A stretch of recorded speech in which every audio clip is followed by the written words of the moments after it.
Hello दोस्तों, welcome to एलकेजे classes. तो स्वागत करता हूं आपका मेरी नई वीडियो में। ठीक है, तो मैं बात कर रहा हूं यूपी पुलिस कांस्टेबल 2026 की भर्ती के बारे में। संपूर्ण चीज़ें जो आपके मन में जितने भी सवाल उठ रहे हैं उन सभी सवालों का एक ही वीडियो में जवाब दे रहा हूं। चाहे वो आंसर की से लेकर हो, कट ऑफ से लेकर हो, नॉर्मलाइजेशन से लेकर हो, या फिर फिजिकल से लेकर हो। फिजिकल कैसे होता है, क्या होता है, सभी चीज़ का आपको इस वीडियो में जवाब मिल जाएगा। कैसे मिलेगा, हम बात करेंगे संपूर्ण विश्लेषण के बारे में। उसमें परिणाम कब आएगा, कट ऑफ कब होगी, नॉर्मलाइजेशन कब होगा, यूपी सरकार क्या चाहती है इस भर्ती को लेकर, और ये एक भर्ती जो सही समय पर पूरी होगी या नहीं, तो इस बारे में हम सभी चीज़ों पर बात करेंगे। नेगेटिव मार्किंग, चाहे वो पर्सन कितने नंबर का आया और पूर्ण अंक कितने का हुआ। तो आप भले वीडियो को लाइक भी मत करना और कमेंट भी मत करना, केवल वीडियो अच्छी लगे तो सब्सक्राइब कर देना और आप पूरी वीडियो देखना। सबसे ज़रूरी क्या होता है, अपन क्या होता है पूरी वीडियो नहीं देखते हैं, सबसे ज़्यादा होता है ज़रूरी पूरी वीडियो देखना। एक एक चीज़ में बहुत बारीकी से समझाने वाला हूँ। ठीक है, तो डायरेक्ट ज़्यादा आपका समय खराब नहीं करते हुए वीडियो की तरफ चलते हैं। ठीक है, तो मैं बात कर रहा हूँ यूपी पुलिस कांस्टेबल 2026, जो अभी 8, 9 और 10 दो पारी में आपके एग्जाम हुआ है 3 दिन में। ठीक है, उसके संपूर्ण विश्लेषण के बारे में बात कर रहा हूँ। किसके बारे में बात कर रहा हूँ, संपूर्ण विश्लेषण। संपूर्ण विश्लेषण में परिणाम हो, चाहे कट ऑफ हो, चाहे नॉर्मलाइजेशन हो, चाहे फिजिकल हो, चाहे आपका आंसर की हो, कुछ भी आपके मन में जो भी सवाल है, सभी का जवाब एक ही वीडियो में एक ही बार में ख़त्म कर देंगे। ठीक है, आप इसी वीडियो को देखो और किसी और को मत देखो, बस पूरी देखो। ठीक है, परिणाम, परीक्षा कब समाप्त हुई, अपने परीक्षा से जैसे समाप्त हो गई 10 तारीख को, कल समाप्त हो गई 10 जून को। ठीक है, आज 11 जून में वीडियो रिकॉर्ड कर रहा हूँ और ये 12 जून तक अपलोड होगी। ठीक है, हो सकता है अगर आज अपलोड हो जाए या फिर कल अपलोड होगी। ठीक है, तो 10 जून को परीक्षा समाप्त हो गई। 10 से 15 दिन, अगर जैसे आपने देखा होगा कि पहले बार इतिहास में ऐसा हुआ है कि परीक्षा के होने के तुरंत बाद ही फिजिकल की डेट जारी हो गई है। ठीक है, अब जब फिजिकल की डेट जारी हो गई है तो फिजिकल की डेट कब आई है अपने पास, 27 अगस्त, यही आई है ना फिजिकल की डेट, 27 अगस्त। ठीक है, तो 27 अगस्त को फिजिकल होने वाला है, 27 अगस्त से फिजिकल चलने वाला है। तो आपको 10 से 15 दिन मिलेंगे आंसर की के। मतलब अगर आपके 10 जून तक, जैसे 10 जून को ये परीक्षा खत्म हुई, तो उसके 10 से 15 दिन मतलब 20 से 25 जून आप ये मान लो कि आंसर की आ जाएगी आपके पास। ठीक है, उसके 5 दिन बाद मतलब जून के लास्ट वीक तक, 28-30 तारीख तक ये मान लो, जो विंडो खुल जाएगी आपको आपत्ति दर्ज कराने की। जैसे आप आपत्ति दर्ज कराते हो ना, ऑब्जेक्शन फाइल करते हो, तो उस पर क्या होता है, आपत्ति दर्ज की जो वो क्या हो जाएगी, यूपी पुलिस कांस्टेबल की जो ऑफिशियल साइट है उस पर विंडो खुल जाएगी। ठीक है, फिर फाइनल आंसर की आ जाएगी या तो जुलाई के फर्स्ट वीक में। जून के लास्ट वीक में बहुत कम चांस है, लेकिन जुलाई के फर्स्ट वीक में बहुत ज़्यादा चांस है, क्योंकि इनको फाइनल आंसर की देनी पड़ेगी अगर 27 अगस्त को इनको फिजिकल लेना है, क्योंकि बहुत जल्दी जल्दी ये चीज़ें होने वाली है। आप भी इस चीज़ को समझ सकते हो। अगर जून के अभी 10 तारीख को एग्जाम खत्म हुआ तो 10 से 15 दिन आंसर की में, उसके बाद 5 से 7 दिन आपत्ति दर्ज में, फिर आप जुलाई के फर्स्ट वीक में ये मान लो फाइनल आंसर की अपने आ जाएगी। ठीक है, उसके बाद 8, 9, 10 दोबारा एक बार फिर एग्जाम डेट बता देता हूँ, 8 को हुई, 9 को हुई और 10 को हुई। ठीक है, रिजल्ट आ जाएगा जुलाई के लास्ट वीक में। जब भी तो ये अगस्त में फिजिकल ले पाएंगे। ये कह रहे हैं कि 27 अगस्त, तो या तो अगस्त के फर्स्ट वीक में या जुलाई के लास्ट वीक में, लेकिन ज़्यादा चांस जुलाई के लास्ट वीक में आने का होता है, क्योंकि फिर फिजिकल के लिए 15 दिन का ये आपको समय देंगे। तो मान लो कि अगर ज़्यादा से ज़्यादा लेट भी हुआ तो अगस्त के फर्स्ट वीक में आपका रिजल्ट मान लो, क्योंकि यदि फिजिकल डेट जो 27 अगस्त 2026 को आ चुकी है, अगर ये नहीं आती तो अपन मान लेते कि और लेट हो सकता है, लेकिन अगर 27 अगस्त 2026 को फिजिकल डेट आ चुकी है तो फिर जुलाई के लास्ट वीक या अगस्त का फर्स्ट वीक, इससे ऊपर रिजल्ट का नहीं जाएगा। ठीक है, उसके बाद कुल कितने परसेंट हुए, 150। ठीक है, अंक कितने थे, 300। समय सीमा कितनी रही, 120 मिनट। आप सबने पेपर दिया होगा तो आपको पता है कितनी समय सीमा रही, और नेगेटिव मार्किंग इसमें नहीं रही। तो सबसे मेन पॉइंट यही है, अगर नेगेटिव मार्किंग नहीं रहती है किसी भी पेपर में तो उस पेपर में एक तो पेपर लेवल कठिन हो जाता है। आप सब देख रहे होंगे कि 8 का शिफ्ट, जो 8 की फर्स्ट वो शिफ्ट है, वो सेकंड शिफ्ट है, दोनों कठिन आई है। 9 की दोनों शिफ्टें कठिन आई है और 10 की भी दोनों शिफ्ट कठिन आई है। ठीक है, तो इसलिए ये पेपर भी कठिन आए हैं। उसके बाद ठीक है,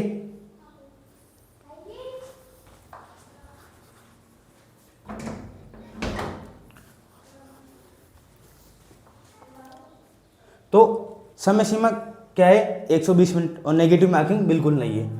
उसके बाद प्रति सीट मुकाबला जो 2019, 2024 और 2026 में रहा। 2019 में कितने फॉर्म थे? 19 लाख।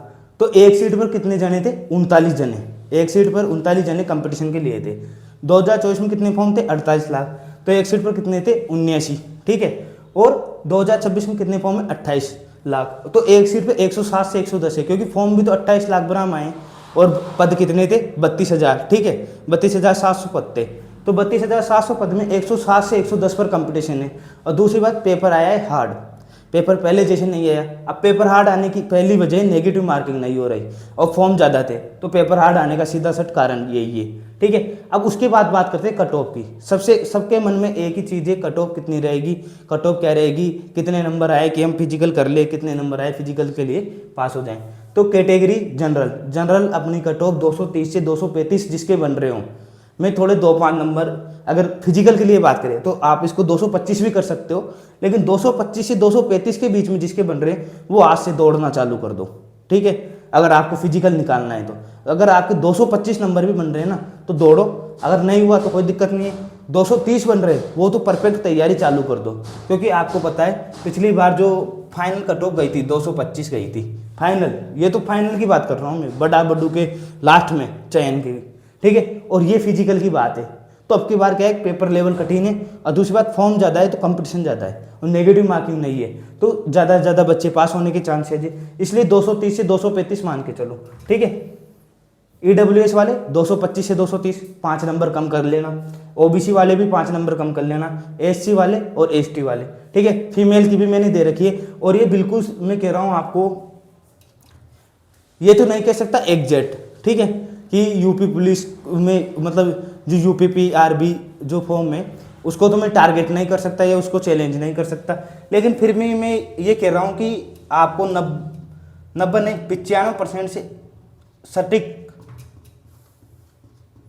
95% सटीक कटों पे जो बैठेगी यही, चाहे कुछ भी हो जाए, चाहे पेपर कैसा भी हो कैसा भी नहीं हो, यही सटीक कट ऑफ आपके बैठने वाली। ठीक है। उसके बाद चयन प्रोसेस की बात कर लेते हैं। चयन प्रोसेस क्या रहेगा, रिटर्न एग्जाम रहेगी, फिजिकल डेट कब से 27 अगस्त को, फिर होगा डीवी डॉक्यूमेंट वेरिफिकेशन, फिर होगा मेडिकल, फिर आपके बदन पर क्या होगी, वर्दी। अगर जिसने मेडिकल पास कर लिया उसके बदन पर क्या होगी, वर्दी। ठीक है।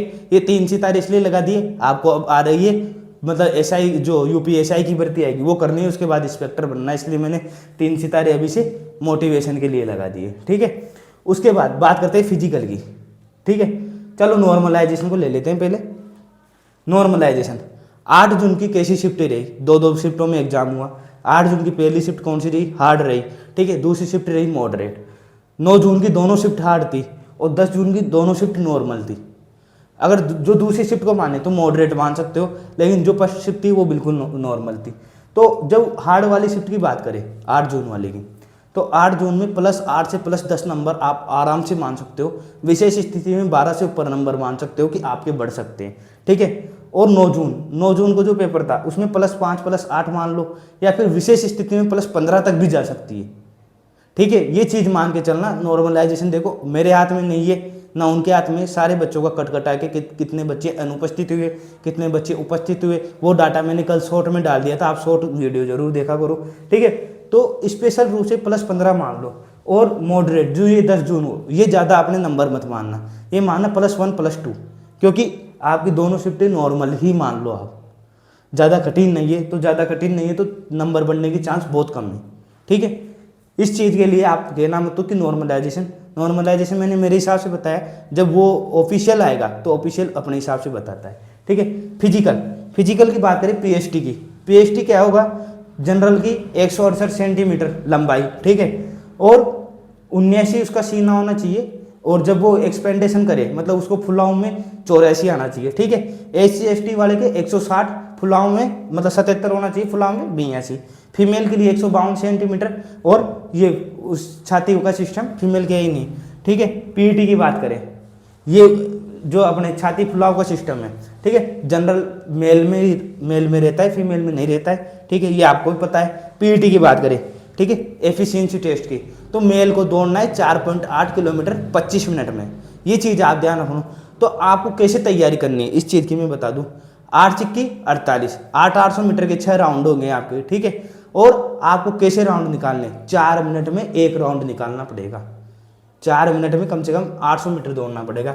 जब आप 4 मिनट में 800 मीटर का राउंड करोगे ना, तो आपके बैठेंगे 24 मिनट, तो आप वहाँ पर 25 मिनट में कर पाओगे। क्योंकि क्या होता है, जब आप दौड़ने जाओगे फिजिकल में, तो फिजिकल में क्या होता है, एक तो प्रेशर रहता है अपने ऊपर, ठीक है। दूसरी बात, आपको दौड़ना है अगर मिट्टी हो नॉर्मल, जैसे स्पंज वाली सतह, बिल्कुल स्पंज वाली होती है ना, मतलब पैर आपके बिल्कुल गड़ नहीं रहे हो, ठीक है। देसी भाषा में बोले तो गड़ते नहीं हो, बिल्कुल ऐसे पैर रखे हो जैसे गद्दे के ऊपर हो, तो आप बिल्कुल नंगे पाँव, सजेस्ट करूंगा आपको शूज खोल देना, नंगे पाँव दौड़ना, ठीक है। लेकिन अगर 800 मीटर का ग्राउंड है तो थोड़ा जो खुरदरा हो सकता है, पत्थर भी हो सकते हैं, तो आप शूज लाओ। तो शूज बिल्कुल आपको लाने हैं जो उनके सोल है, सोल तो अच्छे वाले लाने हैं, जो उनके नीचे के सोल आते हैं ना, और अंदर से बिल्कुल मुलायम होना चाहिए, ठीक है। और आप जो ये पेन स्प्रे होता है ये जरूर लेके जाना। अगर पैर काम नहीं किया लास्ट में, तो आप उसको छिटक के जा सकते हो, कोई दिक्कत नहीं है। आप बिल्कुल वार्म अप करना, पहले वार्म अप करना फिर दौड़ लगाना। जब भी आपका टाइम, आप दौड़ोगे तभी आपका टाइम चालू होगा। ये आपसे बहुत बच्चे क्या करते हैं, किसी को भी देखकर दौड़ने लग जाते हैं, लेकिन आप दौड़ो मत, तो आप रुक जाओ। अगर आप दौड़ने लगोगे जब भी आपका टाइम काउंट होगा, चाहे आप 2 मिनट बाद भी दौड़ोगे ना, तो 2 मिनट के बाद ही आपका टाइम काउंट होगा। ये चीज़ मोस्ट इंपॉर्टेंट याद रखा करो, ठीक है। और आपको दौड़ना है 4.8 किलोमीटर को, आप कितने मिनट में करोगे, 25 मिनट। तो आप 24 मिनट में लाने की कोशिश करो। एक राउंड 800 मीटर का वो 4 मिनट में करोगे तो जल्दी आपके ये हो जाएंगे, ठीक है। ये बात आप ध्यान रखना। और मैं ऐसे तो जब फिजिकल आएगा ना, उसकी पूरी टिप्स आपको दूंगा कि कौन से आपको शूज लेके जाने हैं, लड़कियों को कौन से शूज लेके जाने हैं, लड़कों को कौन से शूज लेके जाने हैं, कौन सा आपको वार्म अप ज़्यादा करना चाहिए। स्टेमिना कोई नाम की चीज़ नहीं होती, मैं आपको साफ बता दूं। आप जितनी आपको ताकत है उतना दम लगा के दौड़ो, चाहे मोटा लड़का हो चाहे पतला लड़का हो। स्टेमिना से कोई ज़रूरत नहीं होती कि आपको जिम करना है और करना है। उसके बाद बात आती है SC/ST की बात आती है। तो SC/ST की 160, यहाँ पे फीमेल, ठीक है। यहाँ तो ये तो कर लिया था ना PET की बात करते हैं।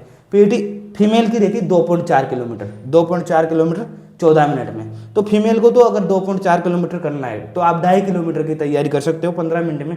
अगर आप 15 मिनट में आराम से 2.5 किलोमीटर भागना चाहो तो आराम से भाग सकते हो, कोई दिक्कत नहीं है, ठीक है। तो फीमेल के लिए आपको भी शूज सजेस्ट करूँगा, क्या क्या फिजिकल टिप्स रहती है वो सब चीज़ें बताई जाएगी। पर फिजिकल आने दो, जब तक आप, अगर आपके ये नंबर बैठ रहे हैं, एक बार और देख लो, आपके कट ऑफ में ये नंबर बैठ रहे हैं। जैसे अभी आपको जो कई प्रकार के यूट्यूब चैनल है उनके माध्यम से आपको बताया होगा, आपने भी अब तक क्वेश्चन मिला लिए होंगे, आपने बना लिए होंगे कि मेरे इतने नंबर बैठ रहे हैं, इतने नहीं। तो इनमें अगर आप इन दायरों में हो तो अभी से दौड़ की तैयारी शुरू कर दो, फिजिकल की तैयारी शुरू कर दो। आप वर्दी के बहुत करीब हो अगर इन नंबरों में बैठ रहे हो, कोई दिक्कत नहीं है। आप, मैं कह रहा हूँ आपका माता रानी जरूर भला करेगी, क्योंकि जो ये नंबर लिया है वो सक्सेस है इस भर्ती के लिए, ठीक है। आपकी मनोकामनाएं पूर्ण हो और आपके शरीर पर जल्द वर्दी हो, ये मेरी दुआ है आपके लिए, ठीक है। दोबारा एक बार और बात कर लेता हूँ इसकी सारे की।